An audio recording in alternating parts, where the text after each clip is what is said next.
Value pricing is the world's biggest scam. If you spend 20 hours on a 2-hour job, you are essentially scamming your customer and 10xing the price. You're almost incentivized not to respect their time. Forget about the cost of gas or chemicals or finding more customers. I'll just spend all day at your house, do the job as slow as a snail, and even better, I'll do it on your dime. The problem is so many home service business owners still price based on the hour because they don't know how else to. It's the easy way out. It's the lazy man's pricing. My name is Caden Decker. I own a car detailing business that did $1.8 million in 9 months, requires absolutely zero of my time. So if you're a home service business owner and you want to fix your pricing crisis, you're in the right spot. Buckle up, hit subscribe, let's get it rolling. So the first question right off the bat, if I don't price by the hour, how do I price? And the answer is very clear, value. In products, everything is so simple. I buy a widget for $3, I sell it to you for $4, and it's so easy, and I don't have to worry about anything. My margin is a flat 25%. Everybody likes to think that services are somehow different, but the fact is they're not. At the end of the day, I am buying time from a technician, a laborer, and I am selling it to you for more than I paid for it. I am buying 1 hour of his time for 25 bucks, and I'm selling it to you for 100. One big mistake though, you don't want the customer to see every single line item. They will not want to pay 0.02% of your insurance. They will not want to see all of your flat costs bundled in. They are going to want exactly what they think is fair. So instead of giving them every single line item, we do flat value pricing. Whether I spend 1 hour or 4 hours at your property, the price is 275 bucks. Whether I spent a gallon of chemical or an ounce of chemical, the price is 275 bucks. When you do flat value-based pricing, you're removing all of the ambiguity and you're just saying, hey, this is the price for this service. We've all seen the joke of the guy going through the McDonald's drive-thru. Hey, I have my own patty. I was seeing if you could just heat it up for me and I could pay labor only. Hey man, I own a screwdriver. If I let you borrow it, can I get a discount? There's so much bullshit out there of people trying to take advantage of home service business owners, and this is our way of stopping it. Again, people do not want to pay 0.2% of insurance. People do not want to think about your automotive. People do not want to think about the cost of your gas. They only want to think about the time you are there and the chemicals that you use. They only think about net cost, and they will do anything to get a penny up on you. So to create value-based pricing, here's exactly what we did. First, we monitored everything for a couple weeks. On average, how long did we spend on each job site? On average, how much chemical did we use on each job site?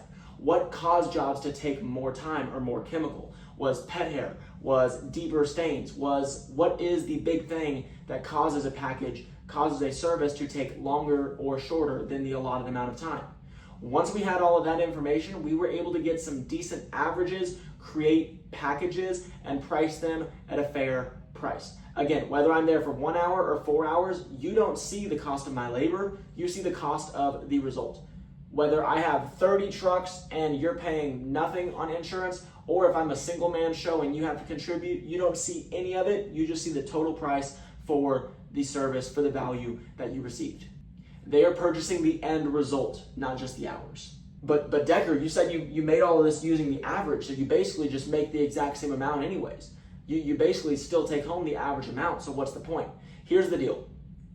When we do this, we are able to leverage our hours. Like I said, a customer pays us $275, whether we spend 1 hour or 4 hours on his property. So it gives us the advantage. One technician can work 40 hours a week, realistically 35 in the heat. So if they do 35 hours and we have a flat rate at hourly, they are capped out at $3,500 per week. However, with this model right here, they can get more jobs done per week. In 35 hours, they can produce 45 hours worth of revenue, and that employee has made me more money. They are now more valuable to me. So what we did is we implemented efficiency incentives that increased our labor revenue by $32 per hour. First off, we need a clear, concise, understandable metric that everybody knows what to look for. We use something called the efficiency score. This is a ratio between your budgeted hours and your actual hours. For example, if we say, hey, this route should take you 8 hours and you get it done in 9, your efficiency score is 8 divided by 9, which comes to about 89%. However, where this really starts to stack up is if we say, hey, this route should take you 8 hours and you get it done in 6. Your efficiency score is 133%. That is insane. But let's take it a step further. If you continue to work at 130% efficiency, well, now instead of getting an 8-hour day done in 6 hours, now you can work 8 hours and produce 12 hours worth of labor revenue. That's a pretty damn valuable employee. And so we incentivize those people by paying them on their efficiency score. We do a scale. So what that means is the more efficient you are, the more you make per hour. The absolute lowest, my worst technicians, if they're doing less than 60% efficiency, they are making minimum wage. They're making $12 an hour. My top guys, if you get well into 110, 120, you're making $35 an hour just washing cars. It's insane. But it's a way that I can incentivize my top guys to earn the position of top guy. It's the way that I can pay people more without having to play politics. I had 2 employees asking me for a raise pretty recently, and they both went very different. Now, I am a very simple man when it comes to giving raise, giving bonuses, giving commissions, anything like that. If you make me lots of money, you make lots of money. You make me little money, you make little money. Oh yeah, caveman. Super, super simple. So the first guy comes in, he was pretty new at the time, he'd been here about a month and a half, and he said, hey, I think I deserve more. I pointed to the whiteboard and I said, hey, here's the deal. This is the average numbers, these are your numbers. Your numbers look pretty damn good. I know last month your numbers were lower, and so you only made about $13-14 an hour. This month, look at your numbers. I don't even have to give you a raise. He increased his earning by 80% in 1 month, just by improving, getting quicker, and getting better at his job. He didn't have to ask me for a raise. He didn't have to play politics. He didn't have to kiss my ass. He just had to do his job. I don't want people playing politics to get a raise. Anyways, the second employee went a little bit different. He was actually one of my first hires when we started out here about 9 months ago. He came in and he was like, hey, I see that everybody's making more than me. I've been here a long time. I've been here since the beginning, and I think that loyalty is worth something, so I think I should be paid more than this guy. And I didn't have to explain anything. I did not have to give him vague terms of why the other guy was more valuable than he was. I showed him the whiteboard. I said, hey, this guy made me $16,000 last month. You made me $9,000 that month. So I can afford to pay him a percentage of 16 grand. Pretty chunky, pretty cool. For you, I can only afford to pay a percentage of $9,000. Because you are making me less money, you will also make less money. Again, no politics, didn't have to kiss my ass, didn't have to do any of the fun stuff there of begging for a raise. I just showed him, this is how you can earn what you want to. And then a month later, he earned what he wanted to, because he realized that I don't care about your tenure. I do not care about how good friends we are. I do not care about if we hang out on a Saturday night. I honestly don't. If you make me lots of money, you make lots of money. You make me little money, you make little money. Caveman, But the point I'm trying to make here is that our pay is transparent. Everybody can see what everybody else is making every single day. I believe that we as people are driven by ego. Everybody wants to be the best. You have no idea how many incentives I went after when I was in sales for a pair of socks that said pest control that I've literally never worn in my life, but I own them just to say, haha, I'm better than you. It's ridiculous, but we do this every single day. And so I set up a system to where every single day my technicians can look around and say, oh shoot, he's at 100%, he's at 98%, I'm at 81%. I need to get moving. Or at the same time, oh, he's at 80, he's at 74, I'm at 92. Okay, I'm doing something. You're able to see what everybody else makes every single day. You're able to see the efficiency of every single person every day. People are driven by competition. I want to make more than my peers. Puff my chest out, get the ego moving a little bit. I want to. And so, if I'm given a clear and basic path on how to do that, I'm gonna freaking do it. And since then, my technicians, on average, when we first implemented this system, we had a 68% efficiency score. We just wrapped up last month at 89.4, which was awesome. But in summary, we price the customer based on the value, based on the job, and not on the hours. And then to utilize that system, we pay our technicians in a way that makes that system work. We incentivize our technicians based on how much money they are bringing us and not just how many hours they are on the clock. My favorite analogy is McDonald's. You can be the best fry cook in the whole freaking world. You will make the same 15 bucks an hour as the guy smoking dope in the restroom. With us, if you're the best fry cook in the world, you're in freaking Hell's Kitchen. You're working for Gordon Ramsay. You're doing some big shit. You got your name on the door. You're climbing up. You're opening an office. We've opened 3 more branches in the last month. We're growing. We're trying to do some big shit. We need high-level talent to get there. And so if we pitch them the vision, say, hey, look, this is where he started. This is where he is now. This is how he got there. People will see that path, and they will repeat that path, and it will make them and yourself a butt ton of money. But now we need to talk about how to handle pricing issues with customers. The beautiful thing about detailing is the market is so wide. There's luxury guys charging $800, $850. At the same time, Alfredo down the road will wash your car for $30 under the table. So how do we establish the value that we are more than the $30? Oh, my immigrant will do it. See, the thing is, anytime a client gives you the price objection, it's only because they have nothing else to compare it on.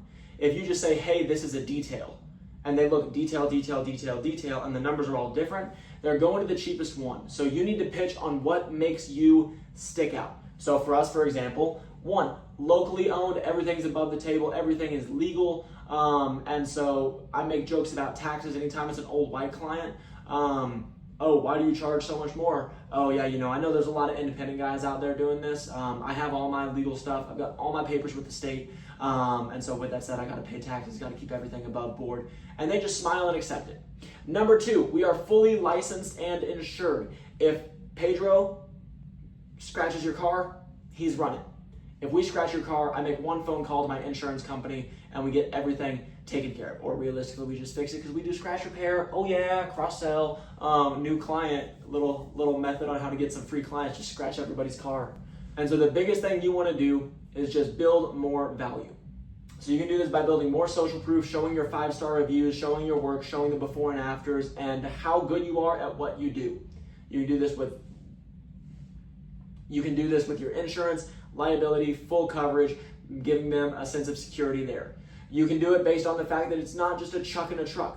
If I get sick tomorrow, all my employees will still go on their routes. If one of my employees is sick tomorrow, one of my managers will step down, hop in a truck, and cover his route. There's a level of insurance there that when you schedule something, you know it's gonna get done. Just the other day, I had someone had to leave early, he was feeling sick, and 4, 5, 6 months ago, I probably would have panicked, had to hop in the truck myself, and prayed to God that I got everything figured out. I didn't have to do anything. I didn't even know it happened until like 3 hours later. Because what happened is he wasn't feeling good. He called his direct. Hey, I'm not feeling good. He only had 1 more job. Can you cover for it? And so the manager, he was done with his stuff for the day for the most part. He was able to step aside and go cover a job. And then he got a little tip too. Everybody's happy. But when you're pricing to a customer, you always want to make yourself the premium option. Talk about why you're luxury. Talk about why you're better. Talk about the more expensive chemicals that you use. Talk about the higher quality stuff that you do. Talk about everything that you can that makes you better than Chuck in the truck. People will only compare on price if that's the only thing they have. If you give them something else to compare on, now we're talking. But now that we've created our pricing, we need to create pricing tiers. So here at DN, we have 2 main packages. We have our full interior, exterior for $275, and then we have our standard interior only for $200 flat. And normally that's pretty straightforward. Most people go for the $275, but we put them next to each other, and then all the cheapskates end up just doing the interior only. But we realized that we needed an ultra high ticket, super high cost thing to make the $275 not look that bad. Again, when people are used to Pedro charging $20 on the corner, they have a little bit of a problem paying $275 some odd dollars. So if we come in, we build ourselves as a luxury, and then we add a third option. This increased our sales by 40%, and I don't even care if anybody bought the big, fake, huge offer. We did a full $850, take the seats out, pull the vinyl off, like 100% restore. And not many people were interested in it because not many people need that, let's be real. However, putting the $850 next to the $275 and the $200 made them look like much better deals. When you put $275 and $200, it's like, okay, yeah, that's a cool price. When you put $275 and $850, everybody's going to the $275. And so you can actually adjust where people go based on moving your pricing. Just for the most common example, let's just go to soft drinks, right? You're at McDonald's, you've got a small, a medium, and a large. Let's say the small is $5, the large is $10. If the medium is $7 or $8, everyone's buying the medium. If the medium is $9, everyone's buying the large because they feel like it's a better deal. At the same time, if you price the medium at $6, everyone will get the medium because, again, it seems like a better deal. Small to medium is only $1, medium to large is $4. I'm not going to pay for the large, but now the difference between $200 and $275 seems like nothing. And people think they are getting a lot more value for the $275 when it's the exact same service it was 3 months ago. Another pricing hack we set up was having our minimum pricing. Obviously, this depends on demand, so I would never do this at 5 p.m. on a Saturday. I would only do this if I had a same day or next day spot available, or maybe if it's the off season, if leads are slow, then maybe I would drop to minimum pricing just to get somebody on the schedule. So let's say somebody calls in, asks for a quote, you tell them $275, and they say, oh, too rich for my blood. And so they are going to go on and find the next guy. And they are very clear, it has nothing to do with quality, they just need something a little bit cheaper. And so you can go in and say, hey, I'll tell you what, I had a last minute spot open. I normally don't have spots open next day. However, since this is a rare occasion, I'll make an exception for you. I'll do it for $250. I'll do it for $225. I'll do it for $200 flat, whatever that number looks like. In sales hack, always give a business reason.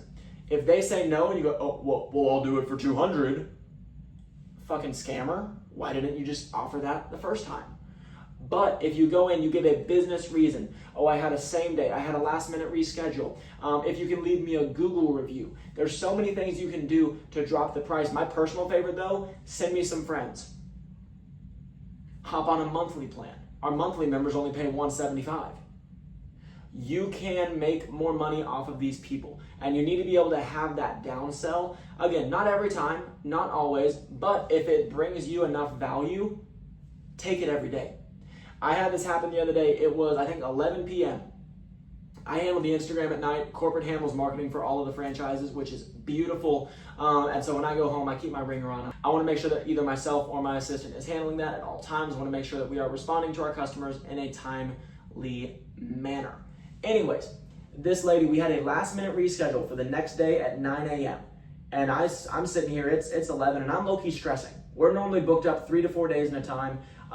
If I have a same day spot available, especially in the morning, if I have a 3 p.m. open, I'll get it filled before lunch. But a 9 a.m. spot, I can't exactly fill just like that. And so I had a lady call in, and she wanted to get her cars done. It was a pretty rough job, and we quoted her $450.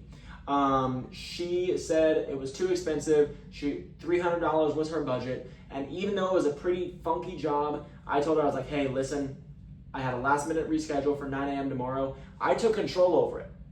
If I just drop the price because she said too expensive, now I'm a bitch and she's on top of me.